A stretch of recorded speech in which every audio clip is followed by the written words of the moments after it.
नमस्कार, good morning India के इस खास शो में आपका बहुत बहुत स्वागत है। मैं हूं आपके साथ जया कौशिक।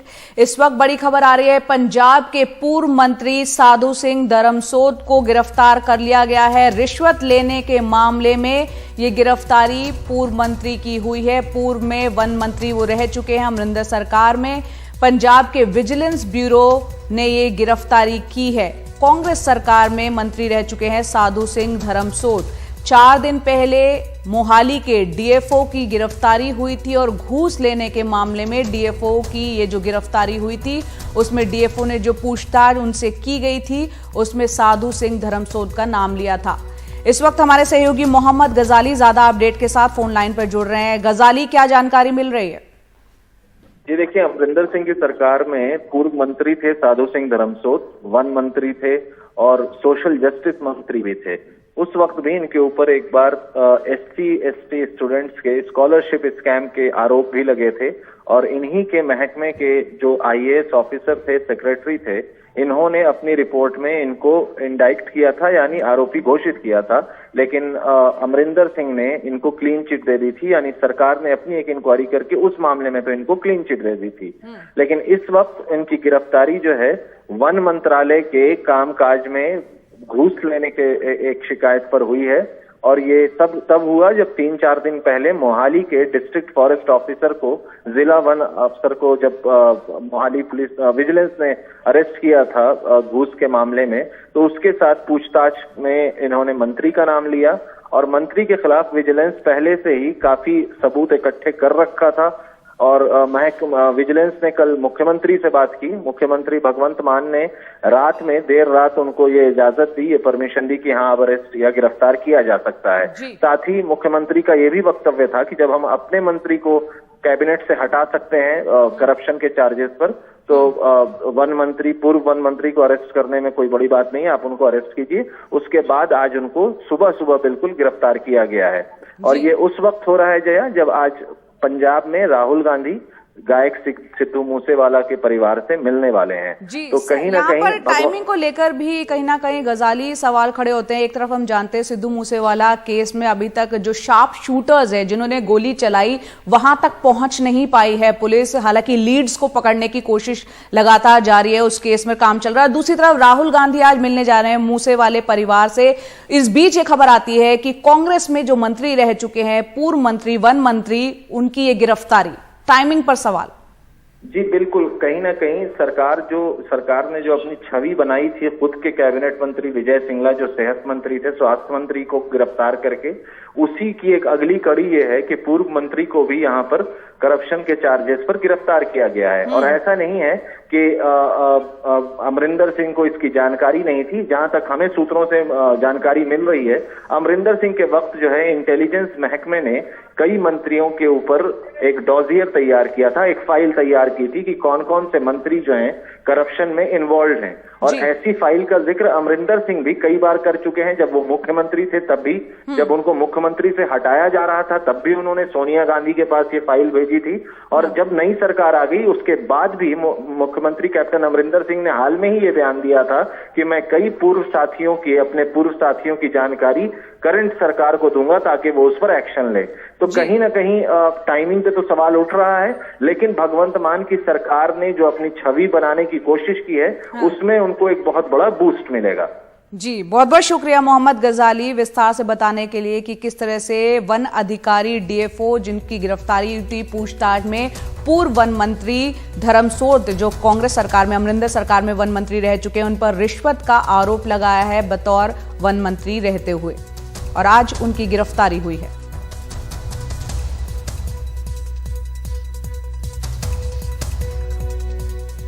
और वहीं मूसेवाला मामले को लेकर पंजाब पुलिस ने अब कई संदिग्धों की तस्वीरें जारी की है। हमलावर महाराष्ट्र, राजस्थान, पंजाब, हरियाणा से हैं। इस मामले में एक और आरोपी को गिरफ्तार किया गया है, यानी कि अब तक कुल 5 लोगों को गिरफ्तार किया जा चुका है। लेकिन अब भी जो शार्प शूटर्स हैं जिन्होंने इस हत्याकांड को अंजाम दिया, गोलियां चलाई, पुलिस की पकड़ से वो लोग अब तक बाहर है। आइए देखते हैं हमारे सहयोगी मुकेश सिंह सेंगर की रिपोर्ट। पंजाबी सिंगर सिद्धू मूसेवाला की हत्या से जुड़ा ये नया सीसीटीवी फुटेज है। 29 मई को सिद्धू मूसेवाला जब घर से बाहर निकले तो उनकी थार गाड़ी के आसपास कुछ लोग दिखाई दे रहे थे। पंजाब पुलिस सूत्रों के मुताबिक इनमें 2 संदिग्ध हैं, जिनमें एक सिद्धू मूसेवाला के साथ सेल्फी ले रहा है। सेल्फी लेने वाले हनी उर्फ केकड़ा को पंजाब पुलिस ने गिरफ्तार कर लिया है। पुलिस के मुताबिक हनी ने हमलावरों को बताया कि सिद्धू मूसेवाला बिना सुरक्षा के और बिना बुलेट प्रूफ गाड़ी के घर से निकल चुके हैं। केकड़ा सिरसा के कालावाली गांव का रहने वाला है। जो शख्स सिद्धू मूसेवाला के साथ सेल्फी ले रहा है, शक है कि उसी शख्स ने हमलावरों को फोन कर ये जानकारी दी कि सिद्धू मूसेवाला घर से बिना बुलेट प्रूफ गाड़ी और बिना सुरक्षा के निकल चुके हैं। इसके बाद हमलावरों ने सिद्धू की हत्या कर दी। सिद्धू मूसेवाला की हत्या की साजिश कितनी गहरी थी, इसका अंदाजा इसी से लगाया जा सकता है कि हत्याकांड में अलग अलग राज्यों जैसे महाराष्ट्र, राजस्थान, हरियाणा और पंजाब के शूटर शामिल हैं। पंजाब पुलिस ने इनके नाम और तस्वीरें जारी की हैं। पहला नाम मनप्रीत उर्फ मन्नी का है। इसे पंजाब में जेल से लाकर पूछताछ जारी है। मनप्रीत तरन तारण का रहने वाला है। दूसरा जगरूप सिंह रूपा है। तरन तारण के ही रहने वाले इस अपराधी पर कई केस दर्ज हैं। तीसरा भटिंडा का हरकमल है, ये भी हिस्ट्री शीटर है। चौथा हरियाणा के सोनीपत का प्रियव्रत फौजी है। इस पर सोनीपत पुलिस ने 25,000 का इनाम रखा हुआ है। पांचवा सोनीपत का शातिर बदमाश मंजीत है। छठवां पुणे का सौरभ है। सातवां पुणे का ही संतोष जाधव है, जो ओंकार नाम के शख्स की हत्या के आरोप में 1 साल से फरार है और पुणे पुलिस भी उसकी तलाश कर रही है। 8वां सीकर राजस्थान का सुभाष बानुडा है। पंजाब पुलिस इस मामले में लॉरेंस बिश्नोई के रिश्तेदार सचिन बिश्नोई को भी मास्टरमाइंड मान रही है। उसकी तलाश जारी है। पंजाब पुलिस अब तक 5 आरोपियों को गिरफ्तार कर चुकी है, जिसमें सोमवार को केकड़ा नाम का शख्स भी पकड़ा गया, जिसका हमलावरों को गाड़ी मुहैया करवाने में हाथ है। पुलिस के मुताबिक अब तक जितने लोग पकड़े गए हैं वो सभी लोग लॉरेंस बिश्नोई गैंग से जुड़े हैं, लेकिन पुलिस अब तक ना तो किसी शूटर को पकड़ पाई है और ना ही लॉरेंस बिश्नोई से पूछताछ की है। नई दिल्ली से कैमरामैन मोहम्मद मुरसलीन के साथ में मुकेश सिंह, एनडीटीवी इंडिया।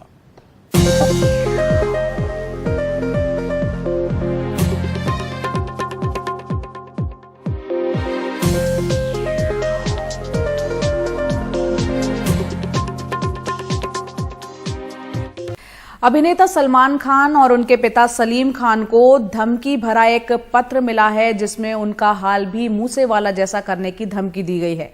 हिंदी में लिखा खत मिलने के बाद मुंबई की बांद्रा पुलिस ने मामला दर्ज कर जांच शुरू कर दी है। हालांकि अभी ये साफ नहीं है कि धमकी वाकई में माफिया गिरोह ने दी या फिर ये कोई एक शरारत भरी हरकत है।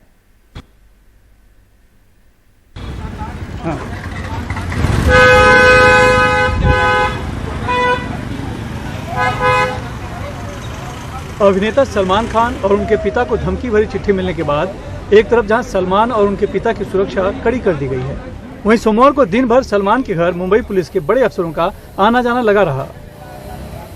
मुंबई पुलिस के ज्वाइंट सीपी विश्वास नांगरे पाटिल ने भी पिता पुत्र से मिलकर सुरक्षा का भरोसा दिलाया।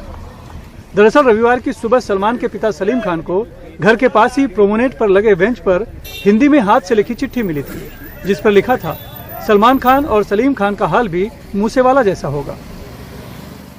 बेंच है जिस पर कि सलमान खान के पिता सलीम खान अक्सर जब सुबह मॉर्निंग वॉक करते हैं तब आकर यहाँ पर बैठते हैं। इसी बेंच पर बताते हैं कि वो चिट्ठी जो है धमकी भरी वो रखी हुई थी।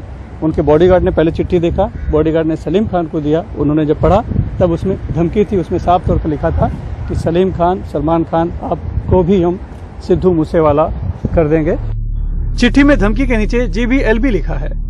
JB का मतलब है गोल्डी बरार और LB का मतलब है लॉरेंस बिश्नोई। इन्हीं दोनों ने पंजाबी सिंगर सिद्धू मूसेवाले की हत्या की जिम्मेदारी ली है। लॉरेंस बिश्नोई ने इसके पहले भी एक फिल्म की शूटिंग के दौरान सलमान खान पर हमले का प्लान बनाया था, लेकिन तब शूटरों को मनमाफिक हथियार नहीं मुहैया होने के चलते वो प्लान फेल हो गया था। यही वजह है कि मुंबई पुलिस इस धमकी को बहुत गंभीरता से ले रही है। नहीं, जितना गंभीर विषय है उतनी गंभीरता से मुंबई सिटी देख रही है। उनको जो भी पत्र मिला है उसकी तहकीकात ही नहीं हो रही है, बल्कि हमारे लोग भी उस चीज़ में सक्रिय स्वरूप से तहकीकात कर रहे हैं। जो लेटर है वो फर्जी है, सही है, उसका कोई कंफ्यूजन नहीं है। और अननोन एक्यूज के खिलाफ हमने गुनाहगारी किया है 506 लोग, इसमें कोई आप कंफ्यूजन निकाल नहीं सकते हो आप ऑन योर ओन। इस बीच दिल्ली स्पेशल सेल ने भी सलमान खान धमकी मामले में लॉरेंस बिश्नोई से पूछताछ की है। मुंबई पुलिस भी दिल्ली पुलिस के संपर्क में है। लेकिन जो सबसे बड़ी बात है वो ये कि जिसने भी धमकी भरा पत्र या चिट्ठी यहाँ रखा, इसका मतलब है कि उसने कई दिनों तक वॉच किया होगा और उसे सही सही जानकारी थी कि सलीम खान जो कि मॉर्निंग वॉक करते हैं, तो मॉर्निंग वॉक करके जब वो आते हैं तो किस बेंच पर बैठते हैं और समय क्या है। ये चिंताजनक बात है। इसका मतलब साफ था कि कोई तो है जो कि सलीम खान के मूवमेंट पे पूरा वॉच कर रहा था, और अब पुलिस इसी चिंता में है और इसी कोशिश में है कि उस शख्स को जल्द से जल्द पकड़ा जा सके, ताकि जो रहस्य है उस पर से पर्दा उठ सके और जो एक खतरा मंडरा रहा है, एक तरह से कह सकते हैं सलमान खान और उनके पिता सलीम खान पर, उसको खतरे को तुरंत खत्म किया जा सके। मुंबई से कैमरामैन अशोक महारी से सुनील सिंह, एनडीटीवी इंडिया। और इस पूरे मामले पर कल हमारे खास कार्यक्रम खबरों की खबर में सलमान खान के दोस्त जफर सरेशवाला से बात की हमारे सहयोगी संकेत उपाध्याय ने। बड़ी बात यह है कि जिस वक्त धमकी भरी चिट्ठी वहां मिली उस वक्त जफर वहां मौजूद थे। बातचीत में उन्होंने बताया कि वो चिट्ठी कैसे मिली। ये सबसे पहले हमारी निगाह पड़ी इस चिट्ठी पर। अच्छा। इसलिए कि हम लोग सुबह में सालों से 15-17 साल से रोजाना चलते हैं, बैंड स्टैंड पे वॉक करते हैं। हाँ। और एक जगह पे जाके बैठते हैं, एक बेंच है और वहां सलीम साहब होते हैं। हम लोग बैठते हैं थोड़ी देर, 20-25 मिनट बातें होती है वॉक के बाद। तो वहां जैसे पहुंचे कल। अच्छा, आप थे आज वहां पर? हाँ, मैं था, कल भी था। अच्छा, जब चिट्ठी पाई गई। हाँ। तो ये चिट्ठी हमारे एक दोस्त हैं जो साथ में ही होते हैं सलीम साहब के साथ, उन्होंने देखी। और जो सलीम साहब के साथ 2 बॉडीगार्ड आते हैं, लेकिन बड़े सादे आदमी हैं। यानी मैं आपको पहले बताऊं कि सलीम साहब इतनी सादगी के आदमी हैं, इतना सब जो आपने बताया ये सब होने के बावजूद रोजाना खुद आते हैं। 87 की एज है, लेकिन आराम से आते हैं, रोज आते हैं, चलते हैं और चलने के बाद उस जगह पे बैठते हैं।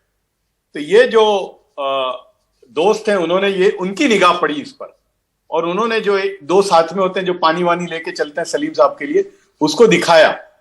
तो उसने कहा कि भाई सलीम साहब को दिखाएं ना दिखाएं? तो कहा नहीं बिल्कुल। वो कहते था कि नहीं दिखा मैं। तो हमने कहा नहीं बिल्कुल। तो सलीम साहब ने देखी, और पुलिस होती है तो पुलिस को दी कि भाई देखो ये चिट्ठी है। तो ये हमारे सामने की बात है।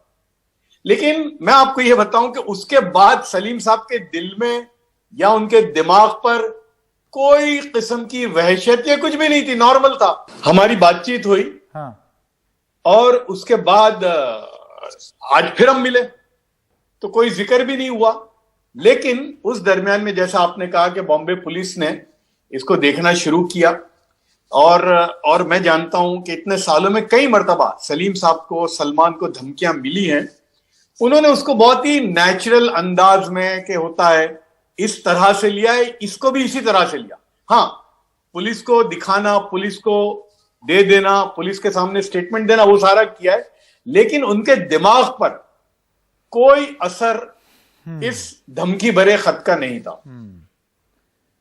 जी बिल्कुल। अब देखना ये होगा कि सुरक्षा के दृष्टिकोण से वो सुरक्षा बढ़ाई जाएगी या नहीं, क्योंकि इसको बिल्कुल भी हल्के में नहीं लिया जा सकता। जो भी जांच में निकल करके आए, जिस तरीके से एक पृष्ठभूमि रही है, एक इतिहास रहा है धमकी मिलते रहने का, और जैसे अभी सिद्धू मूसेवाला के साथ हुआ है और इस गैंग का नाम सामने आया है, क्या हल्के में लिया जा सकता है? बिल्कुल नहीं। आपका बहुत बहुत जी, आप कुछ कहना चाहते हैं? नहीं, जल्दी। हाँ, बिल्कुल। जो आप कह रहे हैं वही मैं भी कहूंगा कि हाँ बिल्कुल, ये पुलिस की जिम्मेदारी है, एडमिनिस्ट्रेशन की जिम्मेदारी है कि भले सलीम साहब इसको बहुत आसानी से लेते हैं, सलमान इसको आसानी से लेते हैं, लेकिन उनकी जिम्मेदारी है कि उनको बेहतरीन और फुल प्रूफ सिक्योरिटी देनी चाहिए। जी। आगे बढ़ते हैं, बात करते हैं कानपुर में शुक्रवार को जो हिंसा हुई थी उस मामले में अब तक 30 से ज्यादा लोगों की गिरफ्तारियां हुई है। गिरफ्तार किए गए आरोपियों में हिंसा का मास्टरमाइंड जफर हयात हाशमी भी है। पुलिस ने 3 एफआईआर दर्ज की है जिसमें 36 लोग नामजद किए गए हैं, 500 से ज्यादा अज्ञात हैं एफआईआर में। वहीं सोमवार को कानपुर पुलिस ने 40 से ज्यादा संदिग्धों की तस्वीरें जारी की, साथ ही एक मोबाइल नंबर भी जारी किया जिस पर लोगों से सूचना देने की अपील की गई। आरोपियों की सूचना देने वाले का नाम गुप्त रखा जाएगा, ये कहा गया है। वहीं सोशल मीडिया और पोस्टर के जरिए पुलिस आरोपियों को गिरफ्तार करेगी। पुलिस अभी सभी आरोपियों के खिलाफ गैंगस्टर एक्ट और एनएसए के तहत कार्रवाई करेगी।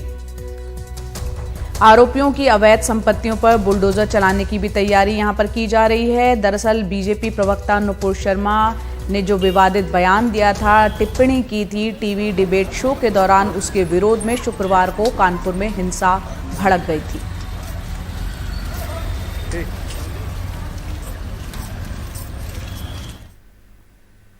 तो बीजेपी की प्रवक्ता नुपुर शर्मा ने जो बयान दिया उससे अंतर्राष्ट्रीय स्तर पर हमारी भारत की छवि को भी कहीं ना कहीं ठेस पहुंची। बीजेपी से जुड़े रहे नेता, चाहे नुपुर शर्मा हो, नवीन कुमार जिंदल हो, उनके विवादित बयानों को लेकर अरब देशों से तीखी प्रतिक्रिया आई है। हालांकि भारत सरकार ने फौरन कार्रवाई करते हुए अपने को उन बयानों से अलग कर लिया। बीजेपी ने अपने इन दोनों ही नेताओं को पार्टी से हटा दिया, लेकिन इस मामले में सवाल और भी उठ रहे हैं। देखते हैं रिपोर्ट। कल तक तमाम मंचों से बीजेपी के राष्ट्रीय प्रवक्ता के तौर पर पार्टी का पक्ष रखने वाली नुपुर शर्मा अब 6 साल के लिए पार्टी से बाहर हैं। एक और बीजेपी नेता नवीन कुमार जिंदल को भी बीजेपी ने निकाल दिया है। इन पर यह कार्रवाई तब की गई जब पैगंबर को लेकर इनकी टिप्पणियों पर सऊदी अरब, ईरान, कुवैत, कतर और बहरीन जैसे देशों ने भी सख्त ऐतराज किया है। इनमें से कई देशों में भारत के राजदूतों को बुलाकर इन बयानों पर नाराजगी जताई गई। और तो और 57 देशों के संगठन OIC यानी ऑर्गेनाइजेशन ऑफ इस्लामिक कोऑपरेशन ने कहा, भारत की सत्ताधारी पार्टी से जुड़े एक शख्स के विवादास्पद बयान की हम कड़ी आलोचना करते हैं। पैगंबर मोहम्मद के खिलाफ बयान देने वालों और मुसलमानों के खिलाफ हिंसा करने वालों पर सख्त कार्रवाई की जाए। भारत ने अचानक आए इस संकट का कई मोर्चों पर सामना किया। बीजेपी ने अपने कार्यकर्ताओं पर फौरन कार्रवाई की। अलग अलग सरकारों को यह बताया गया कि यह बयान भारत सरकार के किसी शख्स का नहीं है और भारत ऐसे किसी बयान का समर्थन नहीं कर सकता। इसके अलावा भारत ने इस्लामिक सहयोग संगठन के रुख पर ऐतराज भी किया। विदेश मंत्रालय ने इस टिप्पणी को खारिज किया, कहा कि यह गैर जरूरी और संकीर्ण सोच वाली टिप्पणी है। भारत सरकार सभी धर्मों को सम्मान देती है। OIC सचिवालय ने फिर भ्रामक और शरारती टिप्पणी की। इसमें शरारती तत्वों का विभाजनकारी एजेंडा दिखता है। वे किसी भी रूप में भारत सरकार के विचारों को नहीं दर्शाते हैं। विवादित टिप्पणियों को लेकर कड़ी कार्रवाई की जा चुकी है। वैसे भारत सरकार की एक कार्रवाई पर कई देशों ने संतोष जताया है, लेकिन ये सवाल बना हुआ है कि ऐसी नौबत क्यों आई? सरकार ने पहले कार्रवाई क्यों नहीं की? हम 10 दिन से पुकार रहे हैं, FIR रजिस्टर करा रहे हैं कि एक्शन लीजिए, एक्शन लीजिए, मगर आप अब एक्शन किस पे लेते? कानपुर पे एक्शन लेते, जहां पर 34 मुसलमानों पर NSA लग गया। और आपकी स्पोक्स पर्सन आराम से अपने घर में बैठी है, कोई उन पर एक्शन नहीं लेगा। अगर आज कोई फेसबुक पोस्ट पर या ट्विटर पर देश के प्रधानमंत्री के बारे में अनाप शनाप बक दे तो 24 घंटे के अंदर उसको अरेस्ट कर लिया जाता है, जेल में डाल दिया जाता है। कि देश के प्रधानमंत्री को अगर कोई अनाप शनाप बकेगा और प्रॉफेट मोहम्मद के बारे में अनाप शनाप बकेगा तो आप एक्शन नहीं लेंगे, देश के प्रधानमंत्री पे लेंगे। सवाल यह भी उठ रहा है कि क्या बीजेपी के राष्ट्रीय प्रवक्ता को फ्रिंज एलिमेंट माना जा सकता है? कतर में भारतीय दूतावास का बयान तो यही कहता है। वैसे खुद बीजेपी ने दावा किया है कि वह सभी धर्मों का सम्मान करती है। बीजेपी प्रवक्ता नुपुर शर्मा की आपत्तिजनक टिप्पणी पर नाराजगी तो 26 मई से ही शुरू हो गई थी, जिस दिन ये टीवी शो हुआ था। लेकिन नाराजगी घरेलू थी। शायद इस वजह से सरकार और सत्तारूढ़ पार्टी बीजेपी ने इस तरफ ध्यान नहीं दिया। लिहाजा शह नवीन कुमार जैसे बीजेपी नेता को भी मिली और वे आपत्तिजनक ट्वीट करने लगे। मामले ने जब अंतर्राष्ट्रीय रंग ले लिया तब जाकर इन पर कार्रवाई का ऐलान किया गया। लेकिन अब भी ये सवाल है कि धार्मिक उन्माद फैलाने और देश की छवि को नुकसान पहुंचाने वाली इस करतूत के लिए पार्टी से निलंबन या निष्कासन ही पर्याप्त सजा है। नई दिल्ली से उमाशंकर सिंह, एनडीटीवी इंडिया। आगे बढ़ते हैं और बात करते हैं पिछले 1 महीने से घाटी में कश्मीरी पंडित, प्रवासी और पुलिसकर्मी आतंकियों के निशाने पर हैं। ऐसे हालात में कश्मीरी पंडित नौकरियों पर लौटने से इनकार कर रहे हैं। वहीं सरकार के लिए विश्वास बहाली एक बहुत बड़ी चुनौती है। चारों तरफ मौत का साया है, फिर से नब्बे आया है। अनंतनाग के वेसू में एक ट्रांजिट कैंप के भीतर कश्मीरी पंडितों का विरोध प्रदर्शन। सरकार ने उन्हें घाटी के भीतर सुरक्षित जगहों पर नियुक्त करने का फैसला किया है। इसके बावजूद वो नौकरी पर लौटने से इनकार कर रहे हैं। मैं कश्मीरी पंडित हूँ, अपने देश में दंडित हूँ, मैं कश्मीरी पंडित हूँ। उनका कहना है कि हाल के हमलों के बाद वो घाटी में कहीं भी सुरक्षित महसूस नहीं करते। ये सारा आई वॉश है जी। यहाँ पे कोई भी जगह ऐसी नहीं है जो सेफ है जी। ठीक है, गवर्नमेंट खुद भी एश्योर नहीं है, हमें बाहर नहीं निकलने दे रही। यहाँ पे हम अगर बाहर प्रोटेस्ट करने निकलेंगे, हमें बोलते हैं यहाँ पे आपको कोई ग्रेनेड लगाएगा, कोई गोली मारेगा। पिछले 25 दिनों से कश्मीरी पंडित एहतिजाज कर रहे हैं, इंसाफ मांग रहे हैं। ये कहते हैं कि उनको ऐसी जगह रखो जहां उनको ये डर न हो कि ये बंदूक वाला आ जाए उन पे गोली मारे। राहुल भट्ट का कत्ल जो मजिस्ट्रेट के दफ्तर में हुआ, उसने पूरी कम्युनिटी को झंझोड़ के रखा है। 25 दिनों से ये दफ्तर नहीं जा रहे हैं। सैकड़ों जो कश्मीरी पंडित एम्प्लॉय थे पहले ही जम्मू भागे हैं डर की वजह से। बीते 12 साल में जो 4000 पंडित कर्मचारी कश्मीर घाटी आए थे, उनमें से ज्यादातर जान के डर से जम्मू जा चुके हैं। जो अब भी कैंपों में हैं, वो कहते हैं कि वो बाहर नहीं निकल सकते और पूछ रहे हैं कि क्या सरकार उन्हें गारंटी दे सकती है कि और हमले नहीं होंगे। मेरे रेजिडेंशियल जगह से लेकर ऑफिस की जगह तक वहाँ की जिम्मेवारी कौन है? सर क्या मैं यहाँ पे एक ऐसा एलिमेंट हूँ जो खाली घर से निकल के ऑफिस जाएगा? सर मेरी कोई सोशल लाइफ नहीं है। मेरे कलीग हैं, मेरे यार हैं, दोस्त हैं, मेरे उनको उनकी खुशी में उनके दुख में शामिल होना। क्या मेरे को सर बाहर नहीं निकलना? हमें तो बिल्कुल सिक्योरिटी नहीं लगती। हम अपने बच्चों को कहाँ रखें? हम कहाँ जाएंगे?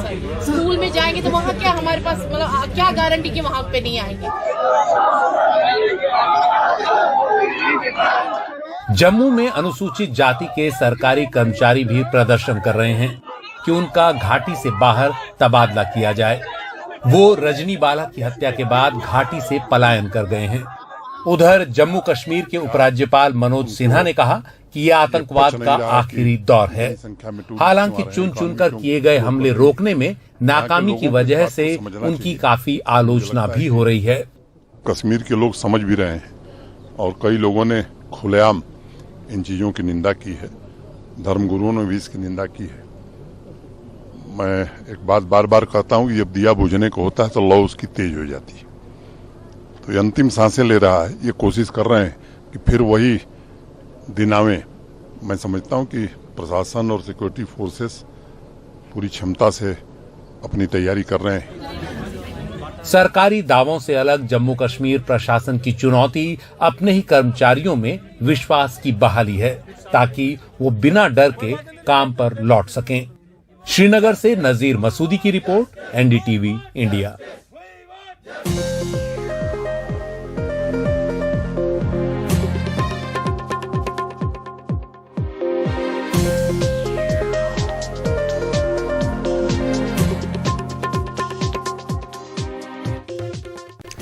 महाराष्ट्र में राज्यसभा चुनाव के पहले शिवसेना और कुछ निर्दलीय विधायकों को एक रिजॉर्ट में ले जाया गया है।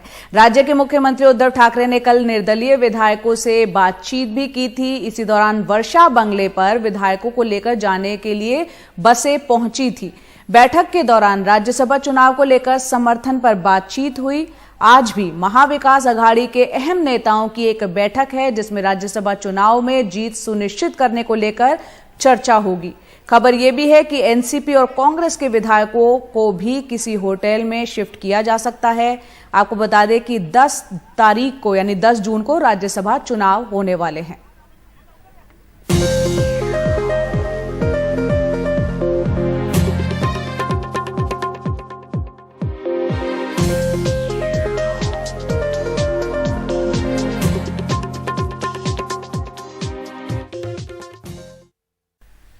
नमस्कार, गुड मॉर्निंग इंडिया के इस खास शो में आपका बहुत बहुत स्वागत है। मैं हूं आपके साथ जया कौशिक और मेरे साथ है अदिति राजपूत। शुरुआत कर रहे हैं हम पंजाब से आ रही बड़ी खबर के साथ, जहां पंजाब में पूर्व मंत्री साधु सिंह धर्मसोत को गिरफ्तार कर लिया गया है। रिश्वत लेने के मामले में साधु सिंह धर्मसोत की गिरफ्तारी हुई है। पंजाब के विजिलेंस ब्यूरो ने यह गिरफ्तारी की है। आपको बता दें, कैप्टन अमरिंदर सिंह सरकार में वन मंत्री रह चुके हैं।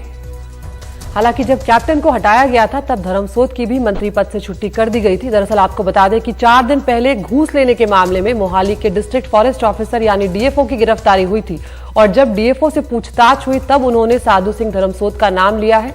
धर्मसोत को पंजाब के अमलोह से गिरफ्तार किया गया है और बताया जा रहा है कि उन्हें आज मोहाली लाया जाएगा। करीब 2 महीने पहले ही पंजाब के मुख्यमंत्री भगवंत मान ने साधु सिंह धर्मसोत पर कार्रवाई के संकेत भी दे दिए थे। सुनिए उन्होंने इसी साल 14 अप्रैल को आखिर क्या कुछ कहा था। बड़ी जल्दी तुसी साधु सिंह धर्मसोत होरां नूं हाई कोर्ट या सैशन कोर्ट च ये अर्जी पाउंदे देखोगे कि जी मैनू वीआईपी सैल दिता जाए, मैं नॉर्मल च क्यों करता। तो क्या है ये पूरा मामला और किस मामले में रिश्वत लेने के आरोप में उन्हें गिरफ्तार किया गया, इस बारे में ज्यादा जानकारी दे रहे हैं हमारे सहयोगी मोहम्मद गजाली। जी देखिए, अमरिंदर सिंह की सरकार में पूर्व मंत्री थे साधु सिंह धर्मसोत, वन मंत्री थे और सोशल जस्टिस मंत्री भी थे। उस वक्त भी इनके ऊपर एक बार SC/ST स्टूडेंट्स के स्कॉलरशिप स्कैम के आरोप भी लगे थे और इन्हीं के महकमे के जो IAS ऑफिसर थे, सेक्रेटरी थे, इन्होंने अपनी रिपोर्ट में इनको इंडाइक्ट किया था, यानी आरोपी घोषित किया था। लेकिन अमरिंदर सिंह ने इनको क्लीन चिट दे दी थी, यानी सरकार ने अपनी एक इंक्वायरी करके उस मामले में तो इनको क्लीन चिट दे दी थी। लेकिन इस वक्त इनकी गिरफ्तारी जो है वन मंत्रालय के कामकाज में घूस लेने के एक शिकायत पर हुई है और ये तब हुआ जब 3-4 दिन पहले मोहाली के डिस्ट्रिक्ट फॉरेस्ट ऑफिसर को, जिला वन अफसर को, जब मोहाली पुलिस विजिलेंस ने अरेस्ट किया था घूस के मामले में, तो उसके साथ पूछताछ में इन्होंने मंत्री का नाम लिया और मंत्री के खिलाफ विजिलेंस पहले से ही काफी सबूत इकट्ठे कर रखा था। और विजिलेंस ने कल मुख्यमंत्री से बात की। मुख्यमंत्री भगवंत मान ने देर रात उनको ये इजाजत दी, ये परमिशन दी कि हाँ अब अरेस्ट या गिरफ्तार किया जा सकता है। साथ ही मुख्यमंत्री का ये भी वक्तव्य था कि जब हम अपने मंत्री को कैबिनेट से हटा सकते हैं करप्शन के चार्जेस पर, तो पूर्व वन मंत्री को अरेस्ट करने में कोई बड़ी बात नहीं है, आप उनको अरेस्ट कीजिए। उसके बाद आज उनको सुबह बिल्कुल गिरफ्तार किया गया है। ये उस वक्त हो रहा है जब आज पंजाब में राहुल गांधी गायक सिद्धू मूसेवाला के परिवार से मिलने वाले हैं। कहीं ना कहीं सरकार ने जो अपनी छवि बनाई थी खुद के कैबिनेट मंत्री विजय सिंगला, जो सेहत मंत्री थे, स्वास्थ्य मंत्री को गिरफ्तार करके, उसी की एक अगली कड़ी ये है कि पूर्व मंत्री को भी यहाँ पर करप्शन के चार्जेस पर गिरफ्तार किया गया है। ऐसा नहीं है कि अमरिंदर सिंह को इसकी जानकारी नहीं थी। जहां तक हमें सूत्रों से जानकारी मिल रही है, अमरिंदर सिंह के वक्त जो है इंटेलिजेंस महकमे ने कई मंत्रियों के ऊपर एक डॉजियर तैयार किया था, एक फाइल तैयार की थी कि कौन कौन से मंत्री जो हैं करप्शन में इन्वॉल्व हैं। ऐसी फाइल का जिक्र अमरिंदर सिंह भी कई बार कर चुके हैं। जब वो मुख्यमंत्री थे तब भी उनको मुख्यमंत्री से हटाया जा रहा था, तब भी उन्होंने सोनिया गांधी के पास ये फाइल भेजी थी और जब नई सरकार आ गई उसके बाद भी मुख्यमंत्री कैप्टन अमरिंदर सिंह ने हाल में ही ये बयान दिया था कि मैं कई अपने पूर्व साथियों की जानकारी करंट सरकार को दूंगा ताकि वो उस पर एक्शन ले। तो कहीं ना कहीं टाइमिंग पे तो सवाल उठ रहा है, लेकिन भगवंत मान की सरकार ने जो अपनी छवि बनाने की कोशिश की है उसमें उनको एक बहुत बड़ा बूस्ट मिलेगा। चलिए, पंजाब के बाद अब आगे बढ़ते हैं, उत्तर प्रदेश की बात करते हैं, जहां अलीगढ़ में पूजा पांडे नाम की एक जो नेता है उनके खिलाफ FIR दर्ज हुई है। हिंदू महासभा की नेता है पूजा पांडे। सांप्रदायिक बयान को लेकर यह मामला उनके खिलाफ FIR दर्ज हुई है। धार्मिक उन्माद फैलाने, सांप्रदायिक सद्भाव बिगाड़ने और एक धर्म विशेष के लोगों की भावनाओं को आहत करने का उन पर आरोप लगा है। अलीगढ़ प्रशासन का यह कहना है कि पूजा पांडे ने सोशल मीडिया पर विवादित बयान जो है उसे अपलोड किया था और अब उनके खिलाफ केस दर्ज हो गया है। आपको अलीगढ़ के SSP का बयान सुनवाते हैं। पूजा शकुन पांडे द्वारा दिए गए विवादित बयान के दृष्टिगत थाना गांधी पार्क में इनके विरुद्ध अंतर्गत धारा IPC 153A, 153B, 295A, 298 और 505 FIR पंजीकृत की गई है विवेचना प्रचलित है, वहीं संबंधित मजिस्ट्रेट द्वारा भी इनको नोटिस निर्गत किया गया है। तो ये तस्वीरें आप देख रहे हैं पूजा पांडे की, और इस तरह के बयानों को लेकर इन पर ये जो केस दर्ज हुआ है और इसमें ये कहा गया है कि धार्मिक उन्माद फैलाने का आरोप इन पर है, सांप्रदायिक सद्भाव बिगाड़ने का आरोप लगाया गया है और एक धर्म विशेष के लोगों की भावनाओं को आहत करने का आरोप भी लगा हुआ है। और हम लगातार देख भी रहे हैं जया, किस तरह के जब बयान अब सोशल मीडिया पर वायरल हो रहे हैं या इस तरह के बयान जब कोई नेता देता है तो कई बार सरकार को खुद को बैकफुट पर आना पड़ता है। और उसका एक बहुत बड़ा उदाहरण है नुपुर शर्मा और नवीन जिंदल का मामला, जिसके चलते कई खाड़ी देशों को सफाई देनी पड़ी है भारत सरकार को। और ये इस तरह के जो कई बार होता है कि ये कुछ बहुत ज्यादा नामी गिरामी नेता नहीं है, लेकिन कई बार इन छोटे छोटे बयानों से सद्भाव जो है, धार्मिक सद्भाव, वो काफी खराब हो जाता है। और कई बार इस तरह के नेता अपनी नेतागिरी चमकाने के लिए भी इस तरह के विवादित बोलते हैं। बहरहाल इससे कहीं ना कहीं देश की छवि को जरूर नुकसान पहुंचा है। नुपुर शर्मा के मामले में भी हमने देखा किस तरह से अंतर्राष्ट्रीय स्तर पर भारत की छवि को कहीं ना कहीं ठेस पहुंची थी। आलोक पांडे हमारे साथ जुड़ गए हैं। आलोक, क्या कुछ जानकारी मिल रही है पूजा पांडे के बारे में और क्या इनका बैकग्राउंड रहा है? क्योंकि जिस तरह से मामला दर्ज हुआ है, पहले भी इस तरह के बयान क्या उन्होंने दिए हैं?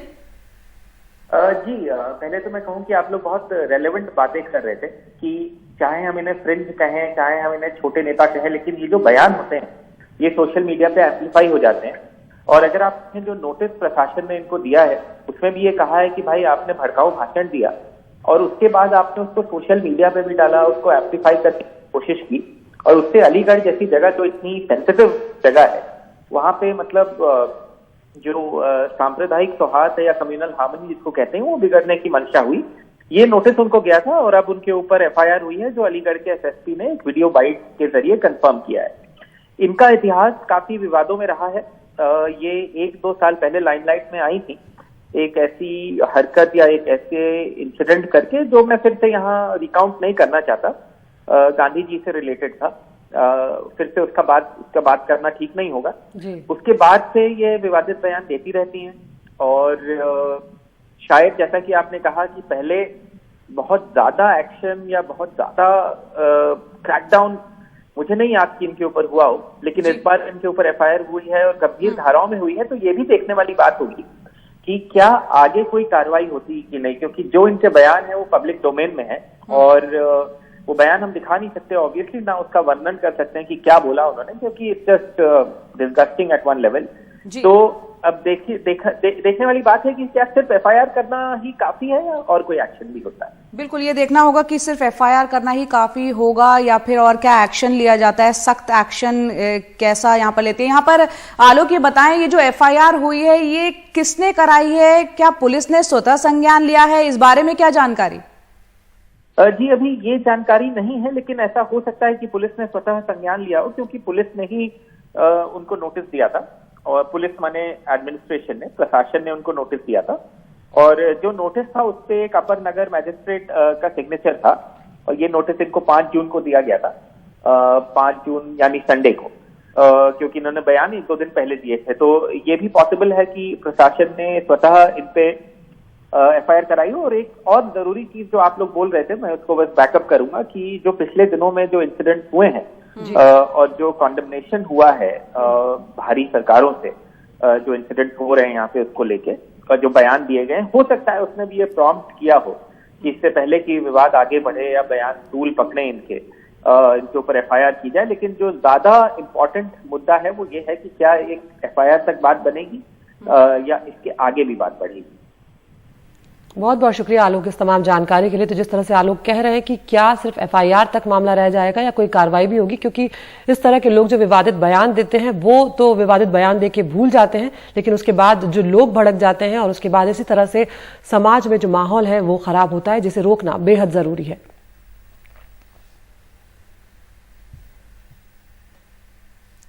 और वहीं आगे बढ़ते हैं, बात करते हैं पैगंबर मोहम्मद साहब पर आपत्तिजनक टिप्पणी का जो मामला है फिलहाल वो थमता हुआ नजर नहीं आ रहा। बीजेपी के दोनों नेताओं पर कार्रवाई करने के बावजूद उन पर कानूनी कार्रवाई की मांग अब की जाने लगी है। बिल्कुल, और भारत सरकार लगातार ये कोशिश कर रही है कि सभी देशों को जवाब देकर इस मामले को जल्द खत्म किया जाए, लेकिन कुछ और अरब देशों ने भी अपनी तीखी प्रतिक्रिया जो है वो जाहिर की है। हालांकि OIC यानी कि ऑर्गेनाइजेशन ऑफ इस्लामिक कोऑपरेशन की जो प्रतिक्रिया है उसको भारत ने जरूर संकीर्ण सोच वाला बताया और कहा कि भारत सरकार सभी धर्मों का सम्मान करती है। और विवादित बयान देने वाले नुपुर शर्मा को बीजेपी ने निलंबित कर दिया है, नवीन जिंदल को निष्कासित कर दिया है। आइए देखते हैं ये रिपोर्ट। कल तक तमाम मंचों से बीजेपी के राष्ट्रीय प्रवक्ता के तौर पर पार्टी का पक्ष रखने वाली नुपुर शर्मा अब 6 साल के लिए पार्टी से बाहर हैं। एक और बीजेपी नेता नवीन कुमार जिंदल को भी बीजेपी ने निकाल दिया है। इन पर यह कार्रवाई तब की गई जब पैगंबर को लेकर इनकी टिप्पणियों पर सऊदी अरब, ईरान, कुवैत, कतर और बहरीन जैसे देशों ने भी सख्त ऐतराज किया है। इनमें से कई देशों में भारत के राजदूतों को बुलाकर इन बयानों पर नाराजगी जताई गई। और तो और 57 देशों के संगठन OIC यानी ऑर्गेनाइजेशन ऑफ इस्लामिक कोऑपरेशन ने कहा, भारत की सत्ताधारी पार्टी से जुड़े एक शख्स के विवादास्पद बयान की हम कड़ी आलोचना करते हैं। पैगंबर मोहम्मद के खिलाफ बयान देने वालों और मुसलमानों के खिलाफ हिंसा करने वालों पर सख्त कार्रवाई की जाए। भारत ने अचानक आए इस संकट का कई मोर्चों पर सामना किया। बीजेपी ने अपने कार्यकर्ताओं पर फौरन कार्रवाई की।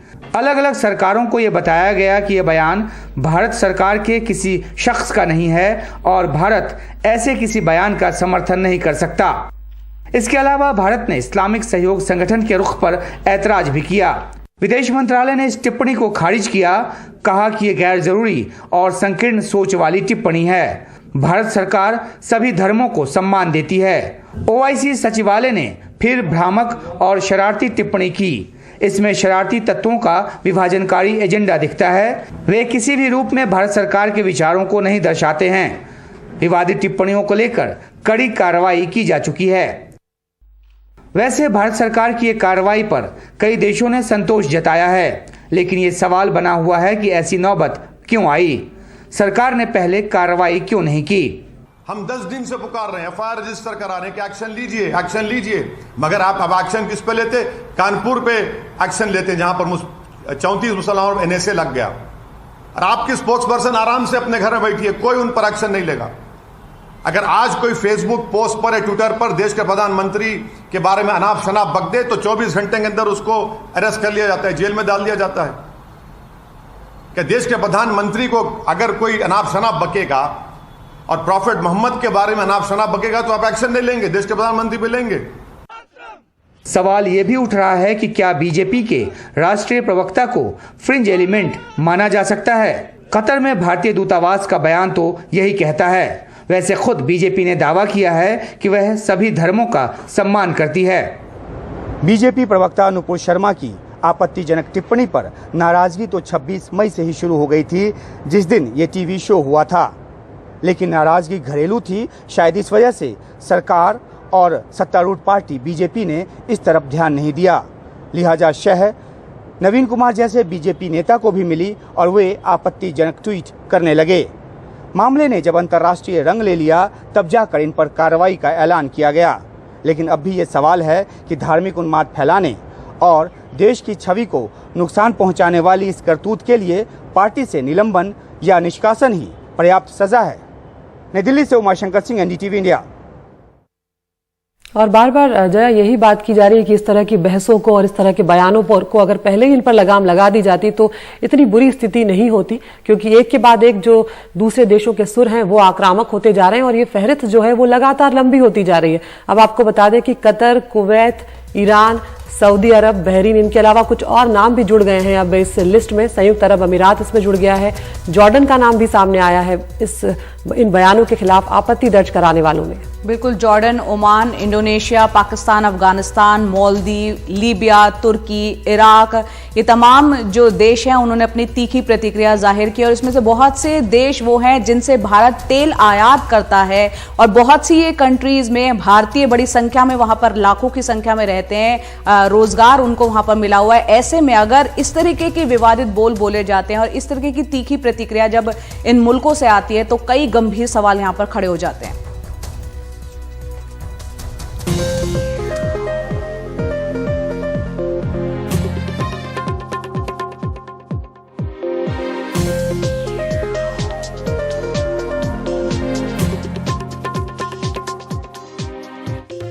कानपुर में शुक्रवार को हुई हिंसा के मामले में अब तक 30 से ज्यादा गिरफ्तारियां हो चुकी हैं और गिरफ्तार किए गए आरोपियों में हिंसा का जो मास्टरमाइंड बताया जा रहा है जफर हयात हाशमी वो भी शामिल है। पुलिस ने कुल 3 एफआईआर इस मामले में दर्ज की है, जिसमें कुल 36 जो हैं वो नामजद हैं और बाकी की जो है वो अज्ञात लोगों के खिलाफ हैं। और सोमवार को कानपुर पुलिस ने 40 से ज्यादा संदिग्धों की तस्वीरें भी जारी की हैं और साथ ही एक मोबाइल नंबर भी जारी किया है जिस पर लोगों से सूचना देने की अपील की गई है। आरोपियों को सूचना देने वाले का नाम गुप्त रखा जाएगा, ये भी कहा गया है। वहीं सोशल मीडिया और पोस्टर के जरिए पुलिस आरोपियों को गिरफ्तार करेगी। पुलिस सभी आरोपियों के खिलाफ गैंगस्टर एक्ट और एनएसए के तहत कार्रवाई करने जा रही है। आरोपियों की अवैध संपत्तियों पर बुलडोजर चलाने की भी तैयारी कानपुर पुलिस कर रही है। दरअसल बीजेपी प्रवक्ता नुपुर शर्मा की विवादित और कथित रूप से अपमानजनक टिप्पणियों के विरोध में शुक्रवार को यहां पर हिंसा भड़क गई थी। हालांकि उसके बाद उन्हें प्रवक्ता पद से निलंबित कर दिया गया है और पार्टी से भी उन्हें फिलहाल निलंबित कर दिया गया है।